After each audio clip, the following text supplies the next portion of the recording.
Bueno, yo obviamente sobre el tema de cierre y de desmantelamiento voy a hablar sobre el caso del Yasuní. Creo que es muy importante que tomemos en consideración que en el caso particular del Yasuní, esta es la primera vez que se cierra un pozo no por agotamiento, digamos, sino por decisión nacional y popular. Fue parte de un proceso de recolección de firmas, un proceso largo en donde hubo obstrucción del Estado y nos llevó finalmente a una consulta popular que se realizó el 2023. Fueron entre el 2013 y el 2023 10 años de pelearle en los tribunales la posibilidad de que el pueblo ecuatoriano sea consultado sobre si quería o no quería la actividad petrolera. Lo que yo quería comentar es que obviamente voy a plantear esto. Hay una sensación, hay un ánimos un poco extraño sobre lo que pasa en el Yasuní porque no sabemos si declarar, estar contentos con la victoria que fue espectacular de haber ganado a nivel nacional con el casi 60% de los votos, una consulta de este tipo, pero de tener que declarar que ha habido un proceso de incumplimiento de la sentencia por parte del Estado. Ahora es muy importante que ustedes tomen en cuenta que lo que decidió la Corte Constitucional en relación al caso del Yasuní fue, por una parte, que no se perforen más pozos y por otra parte, que se retiren los 247 pozos que ya estaban construidos. Ahí tienen ustedes el Parque Nacional Yasuní, es esa pequeña manchita negra que nosotros lo planteábamos como si era el último pedazo o el primer paso para avanzar con un proceso de desmantelamiento de la operación petrolera una vez que dado que esta, producto de estas interferencias del Estado, en lugar de ser frenada, inició operaciones. Cuando el 2023 ganamos la consulta, no se volvieron a perforar más pozos en la zona, es decir, logramos frenar 300 pozos, que era el planteamiento de la empresa en este campo, pero tampoco se han retirado los 247 que ya se habían perforado, solamente se han retirado. Hay contradicciones en el Estado. El Estado dice que se han cerrado 10 pozos y hay una discusión si hay algunos más que están en proceso de cierre. Se decía que al 2025 serían 50 los cerrados. Ahora, pásame por favor la imagen. Ahora, el tema que vamos a discutir ahora es el tema de los desafíos de la reparación. Aquí es muy importante que tomemos en cuenta que la reparación no es, que el desmantelamiento, digamos, no es solamente llevarse los fierros que están en el Yasuní. El desmantelamiento supone llevarse los fierros, taponar bien los pozos, pero además reparar todo un proceso de dependencia que fue el que se creó en esta zona que es Parque Nacional y es territorio del pueblo guaraní. Es muy importante que tomen en cuenta, y esto seguramente lo planteará en su presentación Juan Bay, que la nacionalidad guaraní logró colocar en el escenario de la discusión qué era la demanda de reparación y qué era ese desmantelamiento. Y entonces logró hacer visible el hecho de que esta zona, que es la más biodiversa del planeta, tiene los peores indicadores sociales, es la zona más pobre del país. Digamos, los indígenas son la población más pobre del Ecuador, pero los más pobres de los más pobres son justamente esta población que vive en la zona más rica y más biodiversa del país, más rica desde todos los sentidos, no solamente por la biodiversidad, sino también porque habían estos grandes yacimientos que se supone iban a traer riqueza para el país y inclusive se ofrecían mejores condiciones para los pueblos locales y después de 10 años de haber estado extrayendo el petróleo, las condiciones seguían siendo fatales, condiciones de salud, de educación, no solamente que no son interculturales, sino que no existen de ninguna manera. Entonces, el planteamiento de cuál es el desafío de este desmantelamiento nos coloca en mirar qué son lo que tiene que cerrarse y taponarse y cuáles son los derechos que tienen que restituirse. Pasamos a la siguiente. Quería solamente plantearle cuál es el marco legal con el que nos podemos mover cuando hablamos de los temas de desmantelamiento. Nosotros tenemos obligaciones del Estado, nuestra Constitución reconoce derechos para los pueblos, las comunidades, para las personas, las comunidades y la naturaleza. Bueno, decía que nosotros tenemos el reconocimiento en nuestra Constitución de derechos para personas, comunidades y naturaleza, Pero entonces, pero eso, y por otra parte, nosotros en nuestra Constitución también tenemos la reparación integral como derecho. Esto es un avance muy importante porque existen nociones de reparación integral en el escenario internacional, pero no necesariamente este está acogido en las legislaciones de nuestros respectivos países. Nosotros sí lo tenemos recogido en la Constitución y con este instrumento tenemos la posibilidad de estirar el ámbito sobre qué es lo que se aplica para procesos de cierre, desmantelamiento y reparación, para los derechos de las personas afectadas, para los derechos de las comunidades afectadas y para la naturaleza mismo. Pero para quien no tiene estos reconocimientos a nivel constitucional, puede regresar, por favor. Sí quería comentarles que tenemos instrumentos internacionales. Un instrumento internacional es la propia sentencia de la Corte Interamericana en el caso Tagaire y Taromenane. Este instrumento es muy interesante. Este instrumento reconoce a los pueblos de la tierra, digamos, como pueblos ecosistémicos, reconoce esto para los pueblos aislados y los de reciente contacto, y plantea cosas como que es necesario, o sea, que es mandatorio fomentar la producción de conocimiento entre científicos y portadores de saberes.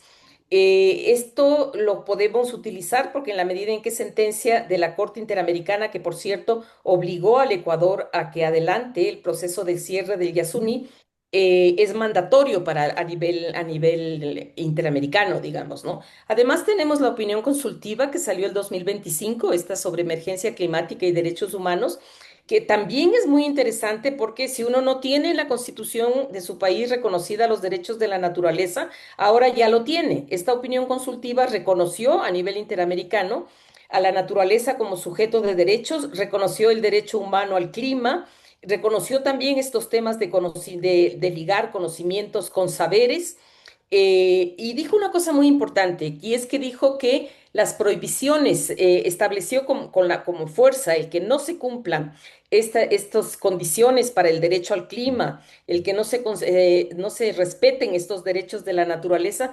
constituiría un delito jus cogens.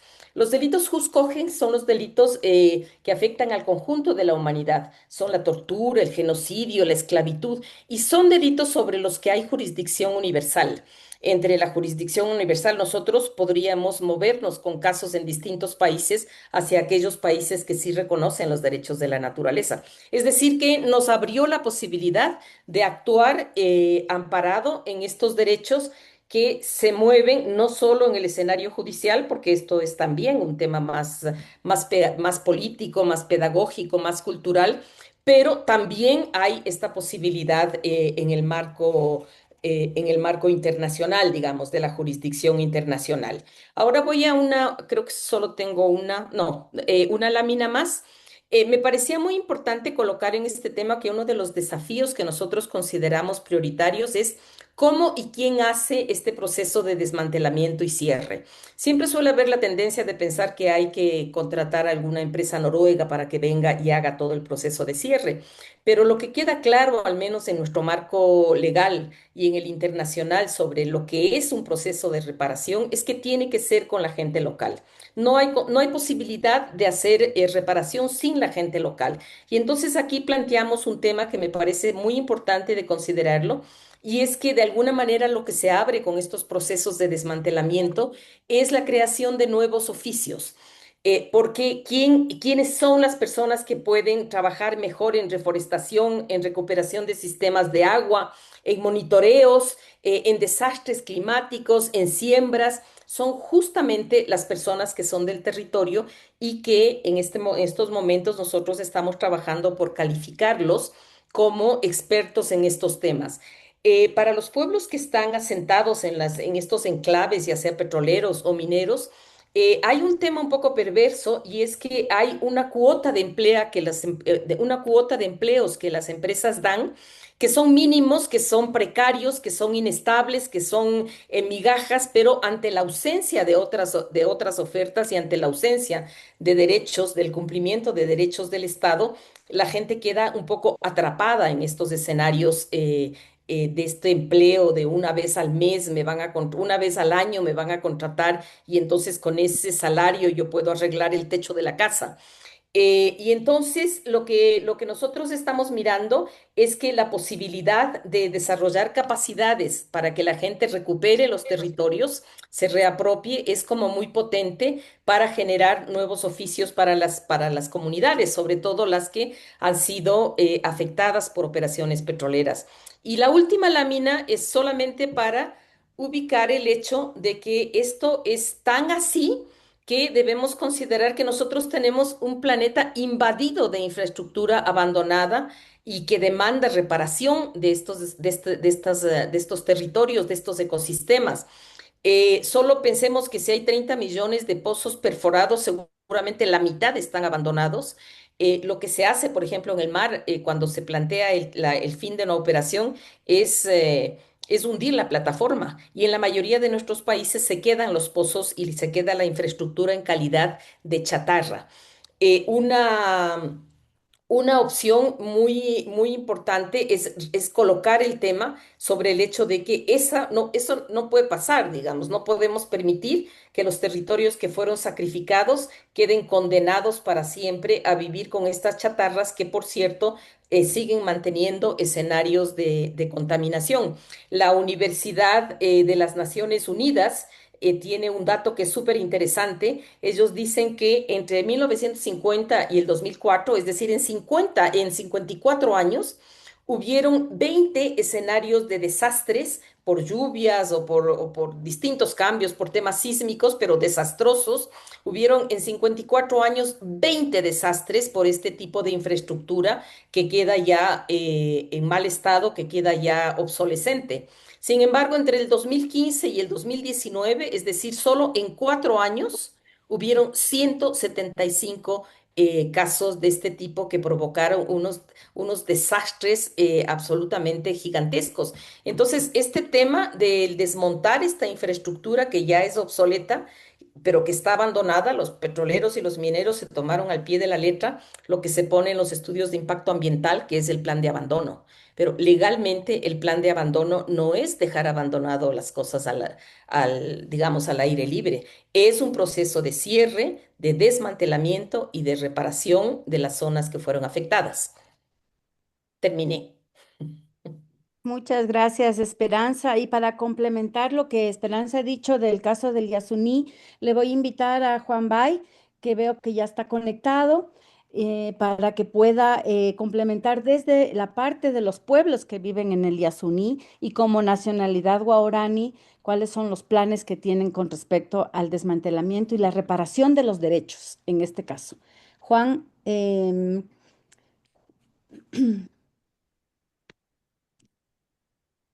Hola, eh, Guapone. Hola, hola, ¿me escucha? sí, muchas gracias, Juan. Te escuchamos muy bien.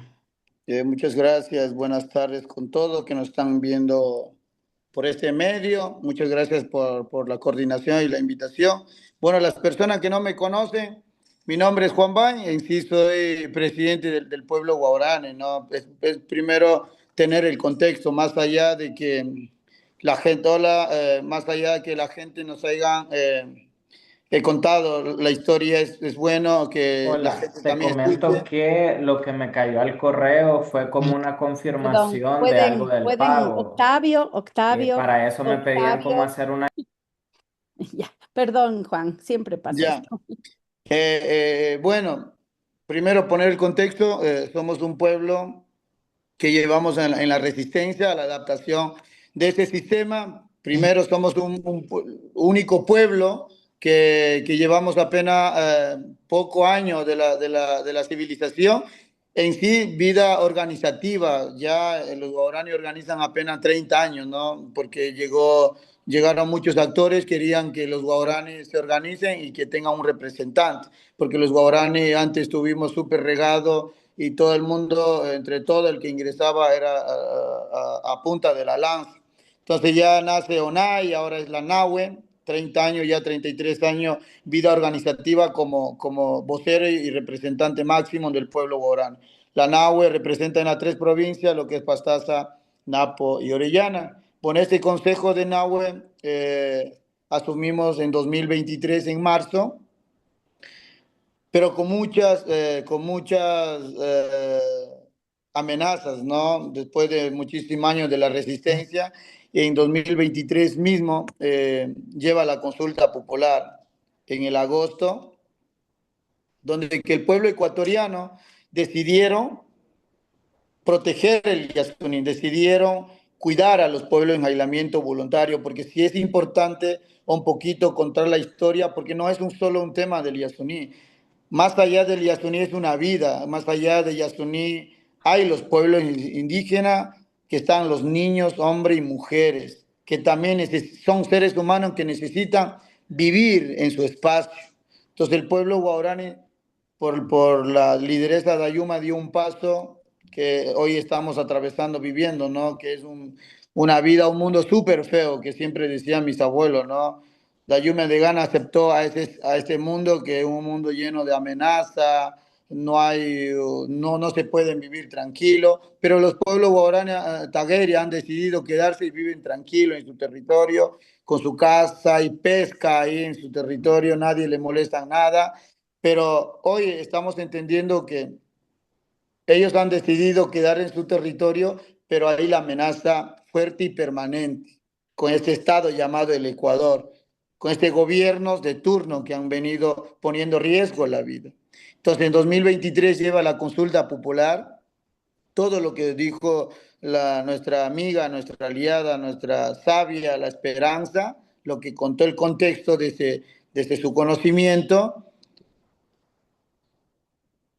El 20 de agosto, el pueblo ecuatoriano, los pueblos indígenas, las nacionalidades, decidieron que el petróleo no es una solución, porque ya el Ecuador han vivido 100 años de la explotación petrolera desde la costa ecuatoriana, 60 años en la Amazonía ecuatoriana, y que con la primera explotación inicia con territorio indígena, todo lo que es la Amazonía.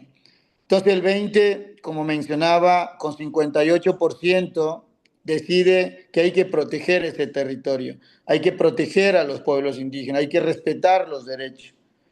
Entonces ganamos y pasó un año después de la consulta 23, en 24 vimos muchas cosas que el gobierno puso traba, riesgo, sin participación efectiva de los pueblos indígenas. Entonces la NAHUE hace una minga con todos los aliados, los expertos, hicimos una minga como un encuentro histórico, lo llamamos Cumbre Internacional por el Yasuní, donde que llegaron las comunidades guaraní de ese territorio, llegaron las nacionalidades, llegaron los líderes de diferentes países, llegaron nuestros aliados, las universidades, donde que dijimos que esta minga no solo los guaraní pueden hacer, los guaraní ya dimos un paso importante de recorrer en la provincia, alzar las voces, recorrer el país, dijimos, este es nuestro territorio, necesitamos ayuda de ustedes, voten para garantizar la vida. Entonces el 20 de agosto en 2024, en agosto mismo, se realiza una cumbre acá en la Amazonía ecuatoriana, en Ciudad del Puyo. Entonces ahí sale el mandato del pueblo guaraní, a pesar que el gobierno sacó, bajo un decreto, formó un comité donde que no invita a la nacionalidad guaraní ni a los quichus, excluye totalmente y forma 5 ministerios. Secretaría, Ministerio de Finanzas, Petroecuador, había 5 ministerios para el tema del Yasuní. Y de ahí nosotros una vez más, desde la nacionalidad guaraní, desde el trabajo territorial, mandamos un mandato y presentamos a la Corte Constitucional y Asamblea Nacional y a algunos ministerios nuestro plan, nuestro mandato de ese territorio como la nacionalidad guaraní. Hoy ya se cumple 2 años. Después de un año, la NAHUE hace una cumbre internacional por el Yasuní. El gobierno de Lindó no escuchó y hoy ya es 2 años. De los 247 pozos, el Estado ecuatoriano ha generado esa expectativa de que los 247 pozos solo han cerrado 10 pozos. Pero recordemos que la Corte le dio 1 año de plazo al Estado ecuatoriano que tiene que cerrar y apagar, o sea, en totalidad en el bloque 43. Después de 2 años tenemos esa alerta. en el año pasado, en 2025, resuelve la Corte Interamericana una y otra vez más la culpabilidad y por irresponsabilidad del Estado ecuatoriano. Dijo de los 19 años del proceso al Estado, dijo, usted es el culpable de esta matanza, de esta muerte histórico en territorio. Los indígenas siempre han estado, los pueblos guautagueri han salido a decir que ya no más, las amenazas avanzan, entonces ha habido la punta de la lanza y ha habido derrame en territorio guaraní. Entonces la Corte una y otra vez más ratifica diciendo que el Estado tiene que cumplir con el cierre inmediato del bloque 43. Y hoy, estamos en 2026, no ha habido esa voluntad del gobierno, esa voluntad del Estado, llamado este Estado ecuatoriano. Hoy la nacionalidad guaraní estamos súper preocupados porque seguimos en la resistencia y por eso hemos dicho a muchos aliados, a la gente que conoce, a la gente que han escuchado a la nacionalidad guaraní, que se sumen. Hoy hemos estado también trabajando para indicar, para enseñar al mundo de que sí es posible cerrar los pozos petroleros, pero con nuestros aliados, con los expertos petroleros. Hoy hemos estado trabajando desde la NAHUE para demostrar al mundo. Creo que es el tema del Yasuní, es tema importante como países sudamericanos, latinos y para el mundo, porque si hoy el tema del Yasuní no está en la discusión global, no se puede hablar de la salida de combustible fósil. Creo que es importante, hermanos y hermanas, de poner la mesa al tema del Yasuní. Ese es el ejemplo claro de lo que sucedió en la Amazonía ecuatoriana y en el territorio guaraní y también territorio de los pueblos en aislamiento voluntario, Tagueri y Taromenani, porque esos pueblos también necesitan su paz, necesitan vivir en tranquilidad, porque han pasado 60 años de amenaza y hoy no podemos seguir discutiendo, hoy no podemos seguir hablando en ese espacio, necesitamos acciones reales. Lo que yo había dicho en este encuentro, en esta conferencia, desde la nacionalidad guaraní pusimos acciones claras. Los expertos economistas, los expertos petroleros nos digan cuánto en número cuesta cerrar un muñeco, un pozo petrolero. Experto petrolero dirá qué tiempo demora cerrar un pozo. Necesitamos los detalles para avanzar, porque si ustedes desde ese espacio y nosotros adaptando a ese sistema y aún, como he mencionado, algunos espacios, los pueblos indígenas seguimos siendo víctimas del sistema porque todo se está discutiendo, construyendo, escribiendo, pero no hay acciones reales en territorio. No hemos cerrado un pozo porque ya han pasado, ya va a ser 3 años en 2026, pero no hemos cerrado un pozo. Hay muchísimos pozos que necesitamos hacer acciones reales. Por eso quiero invitar, si aquí están los expertos petroleros, economistas que saben en número, que nos diga cuánto nos va a costar un cierre para enseñar al gobierno del Ecuador, para decir al pueblo ecuatoriano que dimos un paso importante, a pesar de que el Estado no ha tenido voluntad, los pueblos indígenas, en especial en conjunto con trabajo de ese territorio guaraní, liderado por la NAHUE, sí hemos hecho. Hemos demostrado y hoy es el momento de llamar al mundo que se sume a esta minga tan importante porque necesitamos cerrar 247 pozos, que significaría, y eso ya sería deber y obligación, podemos llamar una obligación a los expertos que ya no hablen, ya no estén hablando mucho, escribiendo, sino que nos diga con base de datos real para hacer, porque ya se nos está acabando el periodo de este Consejo de Gobierno, de mi Consejo de Gobierno, que por lo menos cerrar 2 o 4 muñecos en este año y enseñar al mundo que sí es posible. Porque no podemos seguir hablando sin hacer acciones reales de este territorio. Hay mandato, hay acciones de este territorio guaraní, ya hemos hecho, o sea, todo tenemos, hay línea, tiempo, y es momento de hoy llamarle en ese espacio que muchos están conectados, también quieren escuchar, y creo que esa es la respuesta desde la nacionalidad guaraní, que necesitamos a los expertos que nos diga cuánto nos cuesta, qué necesitamos hacer, cuál es la línea del tiempo, porque en Santa Marta también se va a discutir. Sí, la muchas salida de gracias. combustible fósil. Entonces, más bien, muchas gracias, hermanos y hermanas, por su tiempo. Me quedo muy Gracias, agradecido Juan. por haber escuchado y me quedo atento también participando en esta Gracias, conferencia, en esta Juan. reunión. Muy clara su presentación y efectivamente en Santa Marta la NAHUE va a tener la posibilidad de dar también una rueda de prensa en el mismo lugar en donde vamos a estar reunidos como evento de territorios libres de petróleo. Yo le voy a dar la palabra ahora a Freddy Chávez. Él es de Colombia. Él vive en el resguardo indígena Gran Tescual, al sur de Colombia, frontera con el Ecuador.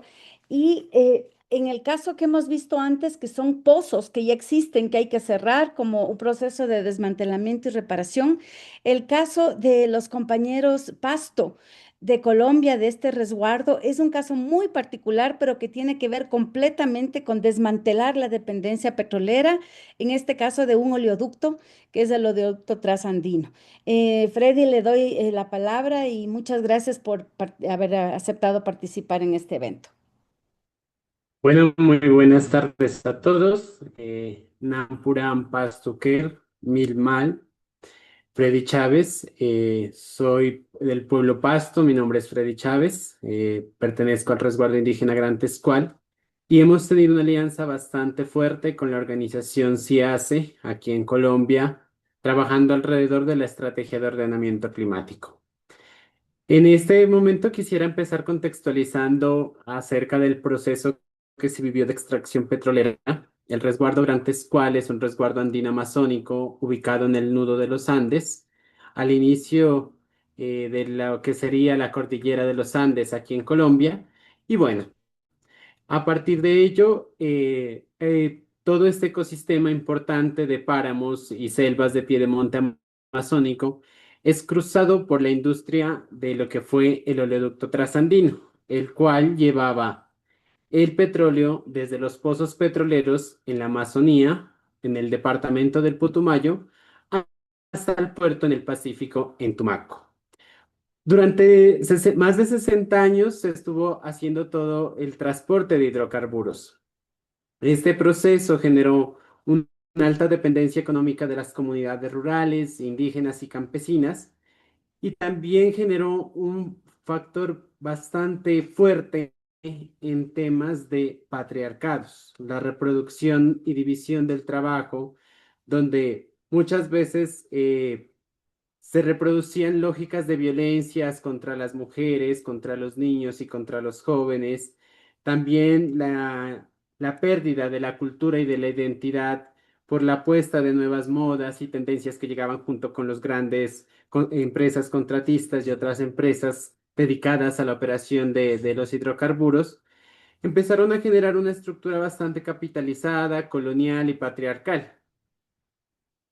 Este proceso aún más fue bastante conflictivo. Como ustedes bien saben, Colombia ha sufrido el conflicto armado interno y este conflicto armado interno siempre la industria petrolera o el oleoducto trasandino fue un blanco fuerte a la hora de los atentados.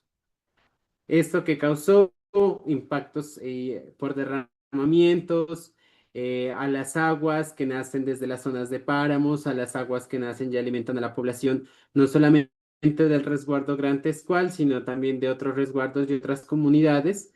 También generó un impacto bastante fuerte a la biodiversidad, especialmente las aves y mamíferos de importancia ecológica sobre esta zona y la falta de compensación ambiental que generan este tipo de procesos. En el año 2023, tanto con la política de paz con la naturaleza y la necesidad de avanzar en las transiciones energéticas, además de situaciones económicas generadas por la pérdida del hidrocarburo en las zonas de Tumaco y las zonas de la costa pacífica, se hace el cierre del oleoducto trasandino, es decir, dejan de transportarse el petróleo y sus derivados por este oleoducto trasandino, sumiendo en una incertidumbre a las comunidades. Por un lado, se piensa, bueno, en la dependencia económica que había generado este proceso para las comunidades, con empleos que no eran muy justos, pero que quizás de alguna manera eran el principal sostén económico de la población. Posteriormente a eso, entonces, quedan unos impactos ambientales, unos impactos sociales y unos pasivos ambientales que aún permanecen en el territorio y empieza el desmantelamiento de las dos plantas de bombeo. Estas dos plantas de bombeo sirven para impulsar el oleoducto debido pues a que tiene que cruzar toda la cordillera de los Andes y empieza esto, por un lado, sin una consulta previa. Por eso comentábamos también con los compañeros del FOSPA la necesidad también de avanzar en unas consultas previas post proyectos extractivos, porque muchas veces pensamos que se resiste cuando hay algo, pero ¿cómo se resiste y también ser resiliente cuando no hay nada? El resguardo Gran Tescual junto con CIACE ha venido trabajando en un enfoque de resiliencia transformadora, pensando en que hay que comprender el lugar situado en el que nos encontramos para poder tomar y transformar acciones que impliquen a la cotidianidad. Asimismo, también creemos en la importancia de los diálogos y la incidencia que se debe de hacer. Pues bien, hoy aquí en Colombia el proyecto político ha impulsado las transiciones energéticas. Es necesario que esas transiciones se hagan de mano de los territorios, de mano de las comunidades y de mano de las personas que han sido afectadas, pero también que esto se vuelva un ejemplo para otros territorios. Como aquí bien lo han comentado, en muchas partes se está abandonando la industria petrolera, pero es necesario seguirnos pensando cuál es el camino que se viene hacia adelante. Ahora bien, consideraciones importantes dentro de este proceso. Primero, es que se debe de romper la dominación que han dejado las corporaciones. Esa transición energética y esas transiciones deben ser justas y de la mano comunitaria. ¿Por qué? Porque si se imponen desde un modelo de afuera, se vuelven un neocolonialismo. Asimismo, es necesario que se contemplen las etapas de cierre. Si existe un abandono, no puede haber un abandono sin reparación. Debe de haber un abandono que primero pague esa deuda histórica que ha generado el extractivismo, en este caso el petróleo, pero también que haya un plan efectivo de cierre. Creemos que es necesario, desde estas pequeñas experiencias, la importancia de sistematizarlas y analizarlas, pero también de generar unos diálogos constantes con las comunidades. Por eso, estos diálogos que también no solamente se dan hacia adentro, sino también hacia afuera, son importantes porque nos permiten tejer lazos y redes que nos permiten comprender cómo abordamos este tipo de problemas. Quisiera terminar o comentar, digamos, la situación particular que hemos venido desarrollando con CIASA y Latindad en el marco del proceso de las investigaciones sobre transiciones. Nos damos cuenta que también hay transiciones por emergencias, es decir, sobre comunidades que no estaban preparadas para estos procesos de desmantelamiento. Y es bastante importante reconocer las oportunidades investigativas, pero ante todo que esas oportunidades investigativas también se vuelvan acciones territoriales. Entonces, es un proceso que desde el 2023 ha venido siendo bastante fuerte, bastante sentido por la comunidad, que mira desaparecer toda una infraestructura física, pero que también mira desaparecer un modelo económico. ¿Y a qué nos ha llamado eso? A volvernos a pensar y a repensar. Por eso pensamos que es necesario recuperar el pensamiento para recuperarlo todo. Pensamos desde la visión que es necesario volver a entender cuáles son las transiciones energéticas desde nuestros propios sistemas de saberes. Y ahí es donde encontramos la clave. Ustedes saben que el nudo de la Huaca o la cordillera andina tiene una fuerte influencia por la placa sudamericana y la placa de Nazca que se encuentran en este territorio, lo cual también le da esa riqueza geológica. Y esas mismas fuentes de energías y otras fuentes de energías que debemos de seguirlas investigando deben de venir también de las manos de las comunidades. Debemos de recuperar nuestra memoria, debemos de recuperar nuestros saberes y debemos de esto generarlo en planes efectivos de incidencia. Finalmente, creo que les compartiré por el chat la investigación que se ha desarrollado para que la puedan leer, para que la puedan revisar. No sé si ya estoy con el tiempo, Avon, ¿me confirmas? Y bueno, Sí, muchas un gracias. minuto para cerrar, Freddy. Ah, listo, dale. Entonces, bueno, ahorita en el chat les dejaré el documento de las transiciones que estamos haciendo la investigación en este espacio y creo que pues en Santa Marta seguiremos dialogando sobre estos procesos que afectan mucho a nuestras comunidades, pero que también deben de tener un marco de organización y de acción colectiva. Muchas gracias. Muchísimas gracias, Freddy. Yo creo que este es un primer momento de intercambio entre pueblos indígenas que justamente están planteando esta idea de la reparación, del desmantelamiento y también desde otro punto de vista lo que tiene que ver con las transiciones, ¿no? Porque siempre hay unas transiciones hegemónicas que nos imponen, cuando en realidad estos debates que están dando en los territorios son verdaderamente aquellas transiciones de las cuales tenemos que hablar y tenemos que aprender. Em, no le veo conectado a Fernando Reyes. Mm, si es que está conectado, por favor, Fernando, si puedes prender tu camarita.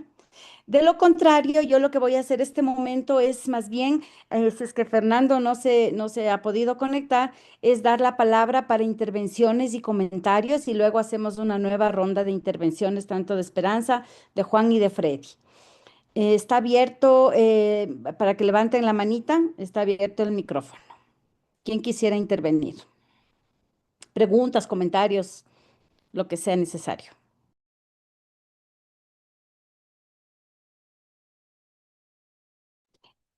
Aquí donde yo estoy se fue la luz hace un rato y porque ya nos están haciendo cortes de electricidad sin avisar.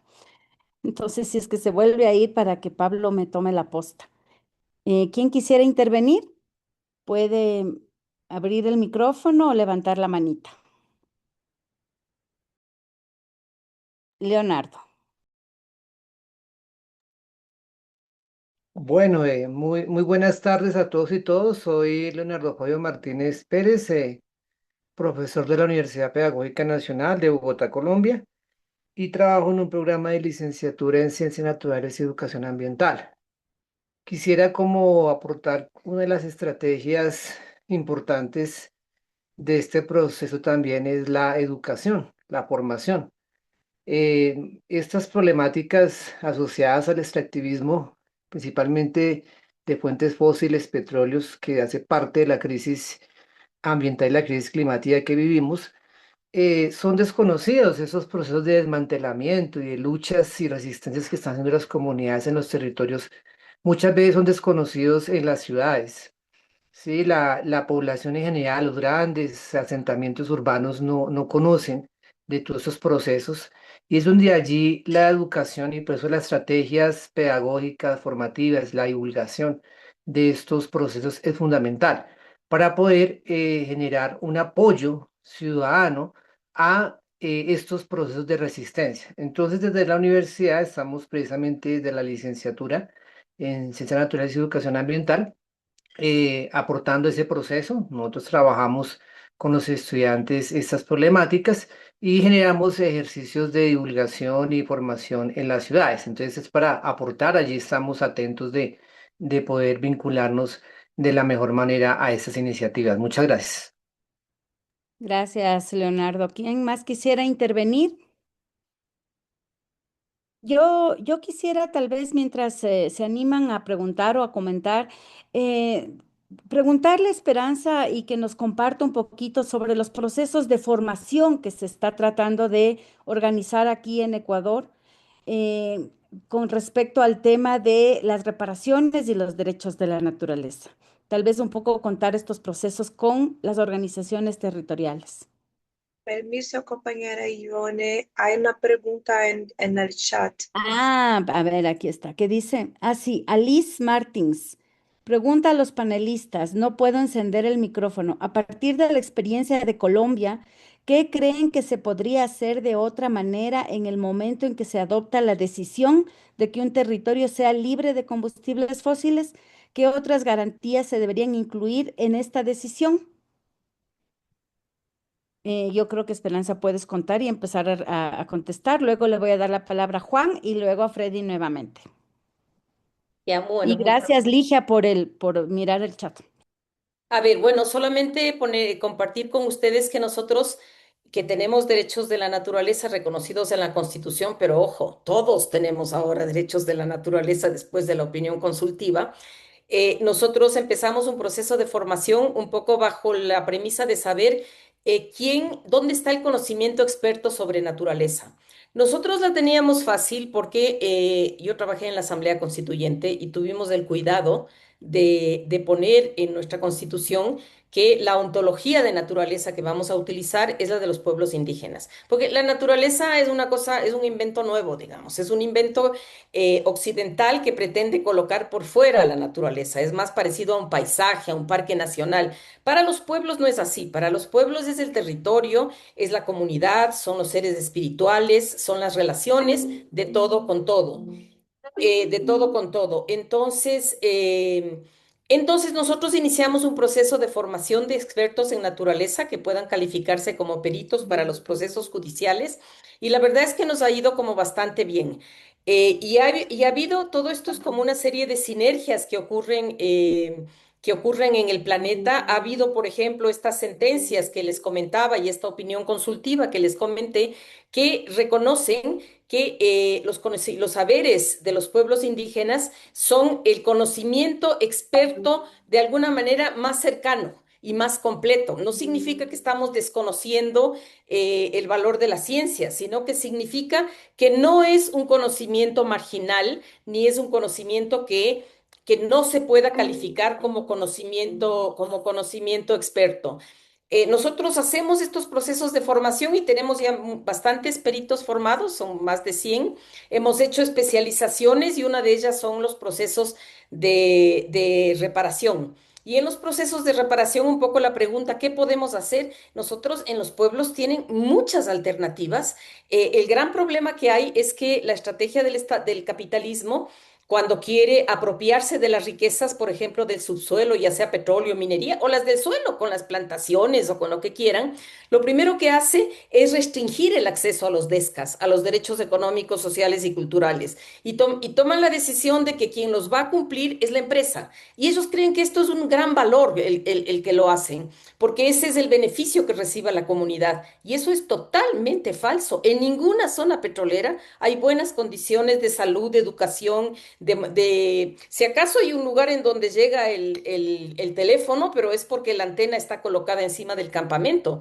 Es decir, la industria petrolera no se preocupa en los derechos, sino se preocupa en utilizar la ausencia del Estado para crear dependencia, para seducir a las comunidades. Y en esa seducción provoca fracturas de tejidos sociales, provoca divisiones y provoca el hecho de que los pueblos muchas veces tengan que aceptar la presencia de las empresas. Primero porque no les dan la opción de decir que no, porque las consultas previas, libres e informadas no permiten el consentimiento. Debo decir que la opinión consultiva del 25 ya obliga al consentimiento.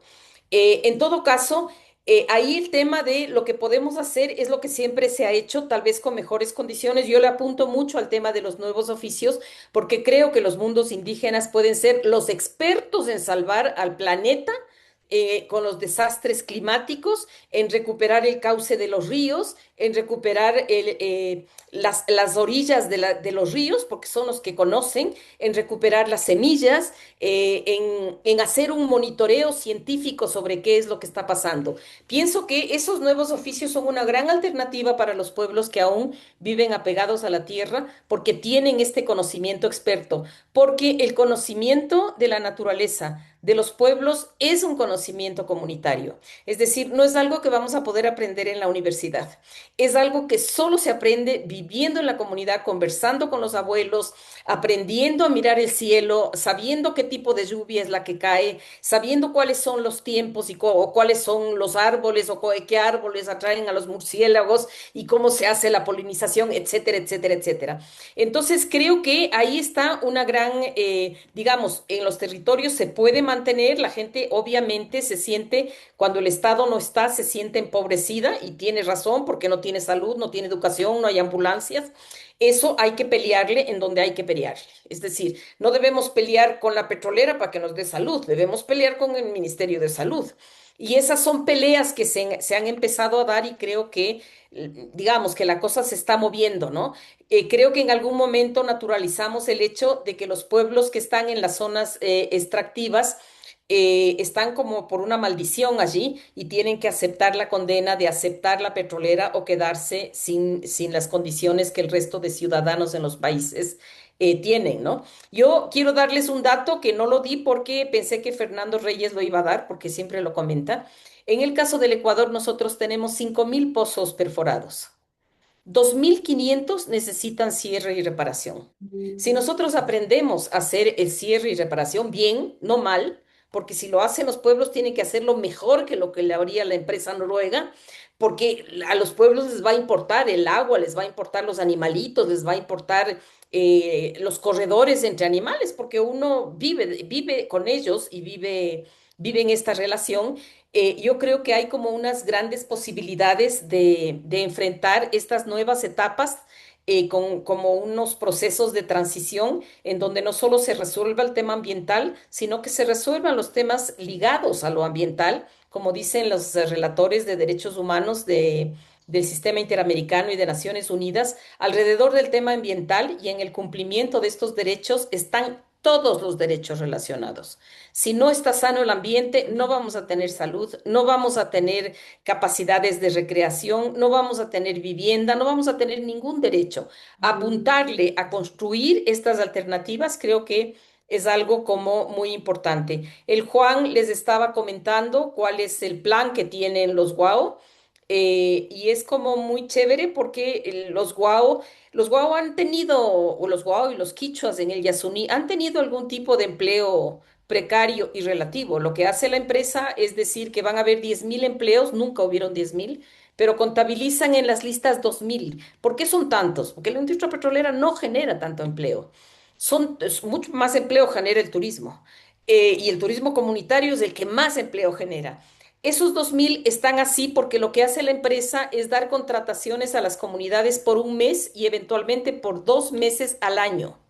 Entonces los tienen como incorporados en la lista, pero solo trabajan un mes, ganan menos del básico y no tienen ninguna seguridad social. Pero claro, la gente se acostumbra a que en el mes de agosto voy a tener un ingreso y eso termina siendo necesario en el capitalismo porque ya no hay lugar en donde el capitalismo no esté infiltrado.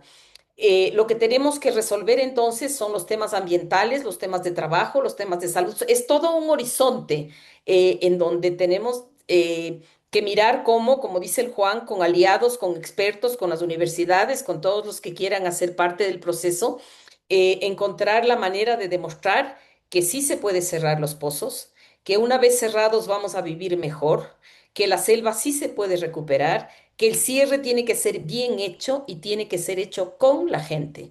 Y la gente tiene que tener las 5 condiciones de la reparación. Tiene que tener rehabilitación de derechos, tiene que tener compensaciones por lo perdido, tiene que tener restitución, tiene que tener satisfacción al sentirse satisfecha con lo que se ha hecho y sobre todo garantías de no repetición.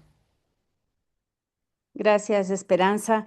Sin duda, en Santa Marta, en el segundo día que vamos a tratar este tema, vamos a poder compartir todas las experiencias que se presenten allí y de propuestas también para que esta idea de la reparación también se vaya alimentando desde todos los territorios que van a estar presentes allá en Santa Marta. Juan, si todavía está por allí, tiene la palabra también para que vaya cerrando y concluyendo. Juan, ¿Sí, sí, me escucha? Sí, sí, sí, sí. siga Juan, tiene la palabra. ¿Cuánto tiempo tengo? Porque otra vez, primer tiempo, hablé mucho. Sí, sería bueno En el, saber, en tiempito. el segundo tiempo tiene 5 minutos. Ok, 5 minutos rapidito. Bueno, como bien decía el hermano de Colombia, acá la Esperancita poniendo un poquito el contexto, una de las cosas que las nacionalidades hemos sentido y también de ese territorio indígena, ¿no? En territorio guaraní hay 10 campos más grandes que aporta para el desarrollo del país. O sea, de los 10 campos, no ha generado ni un impacto para el desarrollo. O sea, lo que han dejado durante 60 años en territorio guaraní es pobreza, cambio de cultura, impacto, drogadicción, alcoholismo y problema intrafamiliar. Hoy la nacionalidad guaraní está sufriendo el suicidio de los jóvenes, porque la empresa lo que ha entrado es a conquistar con sus engaños, con sus mentiras, como los políticos, ¿no? Con las mentiras, hoy estamos de 10 campos que debería generar, y eso es uno de los datos, creo que los pueblos amazónicos, en Cuenca, todo lo que es Cuenca amazónica, estamos viviendo es que ni un indígena ha sido emprendedor. Todos los emprendimientos por el desarrollo de las petroleras, de las mineras, ha sido gente blanca, que Coburen le llamamos los guaraní, que han venido desde otro espacio. Y toda la gente está en territorio. Y por eso la nacionalidad guaraní, cuando declaran emergencia en todo su territorio, fue eso, proteger su territorio, defender su derecho, garantizar la existencia de los pueblos en aislamiento voluntario, garantizar, o sea, significa el momento de garantizar el derecho es garantizar derecho a la educación, a la salud. Y hay datos que desde la nacionalidad guaraní hemos demostrado. Hicimos censo propio de la nacionalidad guaraní para entender y preguntar a nuestra propia gente cómo se sentía durante 60 años de la transición al mundo moderno. Todos los guaraní siempre han dicho de que lo único que nos ha dejado la gente o actores externos a dejar destruir el territorio, dejar con problemas, división entre familias, alcoholismo, cambio de cultura, se ha significado la muerte. Entonces hoy el pueblo guaraní más que nunca hemos decidido, hasta hemos dicho, si ya no tenemos respuesta, sacar a todos los campos petroleros a punta de la lanza, porque el mundo necesita saber. Si ya hay un ejercicio acá en la Amazonía, un ejercicio claro, práctico, democráticamente, el pueblo ecuatoriano ha decidido un campo en operativo que tiene que cerrar, lo hemos demostrado desde la nacionalidad guaraní. Y creo que este es el camino, este es el rumbo, direccionamiento de que la Amazonía en el Yasuní es clave para discusión global. Hoy Santa Marta también necesitamos poner este asunto, este ejercicio claro que desde la Nacional de Guaraní también hemos planteado, hemos discutido. Entonces, más bien, gracias, lo único que queremos discutir y poner el mensaje, un llamado desde el territorio guaraní, que el petróleo, las minerías, no es desarrollo. Petróleo y minería es la muerte para la sociedad, para la humanidad y los pueblos indígenas que estamos desde nuestro territorio. Han muerto muchísimos líderes sabios también con la enfermedad. Y más allá de eso, ya te están quitando su territorio, su derecho, mientras que avanza la colonización y avance la industria petrolera. Y hay caso claro que podemos también discutir temas de la Corte Interamericana. Corte una vez más ratificó que el bloque 43 tiene que cerrar. Entonces hoy es el momento de hacer una minga, llamar esa fuerza, esa unidad entre todos, poder hacer acciones reales. Muchas gracias y buenas tardes con todos. Muchas gracias, compañero Juan. Freddy, tiene la palabra. Bueno, muchas gracias a Ivonne y también a la compañera que realizó la pregunta. Antes de nada, yo quisiera decir que, ejemplo, en nuestra lengua el territorio se denomina Tuxara, que significa corazón del agua. Y quizás este tema de los combustibles fósiles y principalmente el petróleo mantiene ese corazón aún herido, ¿no? Y cuando hay un corazón herido también se mantienen muchas incertidumbres en la comunidad.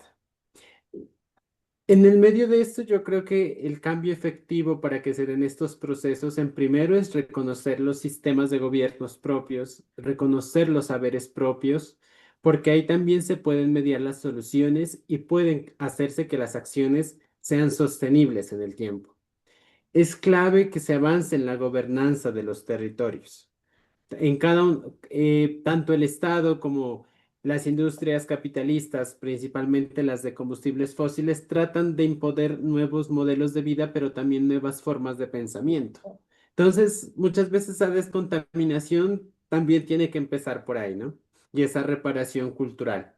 Y es fundamental como en medio de esos procesos de resistencia, porque creo que como comunidades indígenas siempre hemos resistido es seguir fortaleciendo lo propio, lo nuestro. Y aquí es clave las economías transformadoras. Todos de alguna manera tenemos economías basadas en la naturaleza, economías propias, economías comunitarias, y apalancar eso no solamente debe de verse como una oportunidad, sino como un sistema de vida fortalecido. En el caso nuestro, ejemplo, hemos venido avanzando en procesos de transiciones agroecológicas, de mantener y posicionar el tema de las chagras, de las reservas, también comprender el sistemas propios que tenemos alrededor del agua, que tenemos alrededor de las semillas. También el turismo comunitario. Entender que quizás toda la vida miramos una lata de un tubo cruzando en medio de dos frailejones ha sido difícil, pero comprender que toda esa alta biodiversidad que tenemos también puede tener nuevas oportunidades, pero eso debe de ser desde las bases. Y también estar muy alertas, ¿no? Porque quizás cuando llegan estos procesos de desmantelamiento pueden llegar nuevos intereses. En el caso del Gran Tescual, a veces se mira cómo se busca que empresas mineras aprovechen, digamos, estas faltas de oportunidades económicas para seguir motivando otros tipos de exploraciones. Muchas gracias. Muchas gracias, Freddy. Hay una pregunta para Esperanza final que dices, es que hay ejemplos de pozos petroleros que ya se han cerrado en comunidades. Que disculpa si es que ya lo dijiste, pero entró un poco tarde al seminario. O sea, depende qué es lo que entendemos por cerrar. Hay varios casos de comunidades que fueron y cerraron esto y hicieron una acción directa, pusieron el letrero y declararon que de ahí no sale petróleo. Hay esto. Sobre todo el territorio guaraní, los guaos son bien bravos. Cuando la empresa les incumple, ellos van, quitan el cerco. Hay pozos en donde han quitado todos los cables que conectan todo y después venden lo que está dentro como cobre y la verdad es que sacan $30,000 por el valor del cobre del cable. Pero eso no es cerrar bien un pozo. Cerrar bien un pozo no es solamente poner el cartel, cerrar la válvula o sacar los alambres para hacerle improductivo al pozo. Cerrar bien es taponarlo, taponarlo para evitar que haya fugas. Es lograr recuperar ese entorno que puede ser una hectárea, media hectárea, depende cómo es la plataforma. A veces es muy difícil pensar si vamos a poder retirar todas las piedras y el cemento que se colocó ahí, pero algo habrá que hacer. Los guau dicen que hay un tipo de yuca que crece entre las piedras. Habrá que sembrar ese tipo de yucas y poco a poco, lo que también se ha hecho es poco a poco cercarle al pozo con vegetación. Yo estuve en un proceso en una comunidad que se llama Corazón de Oriente, que lo que ellos hicieron fue empezar a hacer huecos en la plataforma, poner ahí algunos árboles, por eso mencioné lo de los murciélagos, porque ellos dicen que lo más importante es que vuelvan los murciélagos, porque ellos son unos polinizadores de mucho cuidado y entonces hacer que la naturaleza haga lo suyo para recuperar la vida en estas zonas que son zonas que son piedra y cemento, digamos. Yo sé que en el mundo indígena las piedras tienen vida, pero mezclado con el cemento, ya no estoy segura que puedan tener procesos de regeneración o de sucesión. Entonces, hay algunas experiencias de este tipo, pero diría que ninguna bien hecha.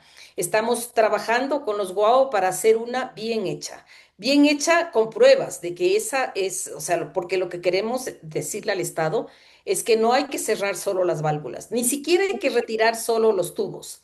Hay que cerrar bien, porque si no, en el futuro pueden haber procesos de fugas y procesos de contaminación de las aguas subterráneas. Vamos a vivir un primer caso de esto próximamente. No es fácil, pero por lo menos es un tema de pedagogía, digamos. Vamos a intentar primero saber si sí podemos, si se puede cerrar bien. Y si sí se puede cerrar bien, lo que estamos intentando, porque ya hemos hecho cálculos y demás, no es que sea tan caro como dicen las empresas. No es que sea tan caro. Mucho más caro es abrir las nuevas zonas de exploración y de extracción. Mucho más caro es lo que le cuesta al Estado hacer las carreteras, los desvíos de agua, los contratos, los seguros. Sin duda, recuperar la zona es más barata, con la suerte que tenemos una gran aliada, la naturaleza.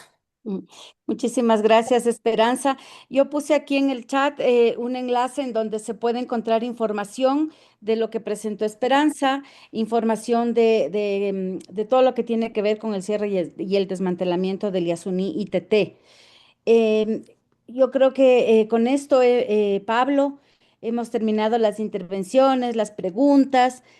Y bueno, nos ponen algunos comentarios en el chat, nos mandan solidaridad, saludos desde Brasil, desde Bolivia, y todos estos casos y estas preguntas y presentaciones podrán ser compartidas para con quienes vamos a Santa Marta en la conferencia de territorios libres de combustibles fósiles, que ya han colocado también en el chat información sobre la conferencia, en dónde se va a realizar, etcétera. Eso, Pablo, te devuelvo la palabra.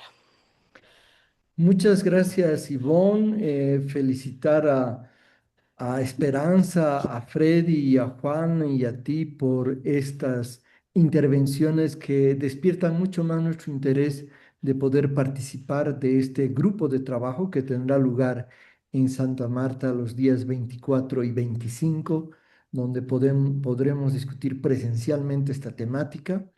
Esta es la última vez que tendremos una reunión virtual antes de encontrarnos el 24 y 25 en Santa Marta. Hemos colocado en el chat el hotel donde se va a llevar a cabo el lugar de la reunión. Lo único que va a ser en el Best Western en, en Santa Marta. Les pedimos estar lo más temprano posible que puedan. Tenemos una cantidad muy grande de personas registradas. Eh, y por eso va a depender mucho de que, en particular, todos los que han participado de esta serie de webinarios temáticos y preparatorios a las discusiones puedan estar allí y estar a primera hora en el Best Western, donde se va a llevar a cabo el evento. Eh, por último, unos otros anuncios. El día de mañana se reúne el grupo de trabajo de territorios bajo amenaza. Va a ser a esta misma hora, a la misma hora que ha empezado este webinario.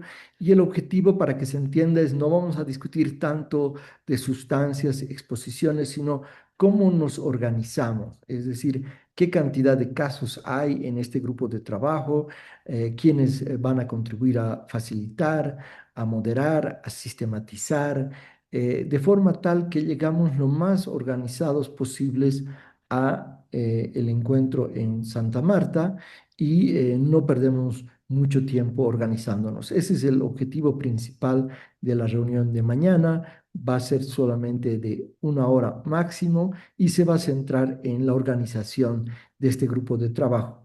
Vía el WhatsApp que tenemos en común, vamos a ir informando de reuniones virtuales que también se darán para organizar los otros dos grupos de trabajo, de forma tal que lleguemos de la forma más preparada a Santa Marta.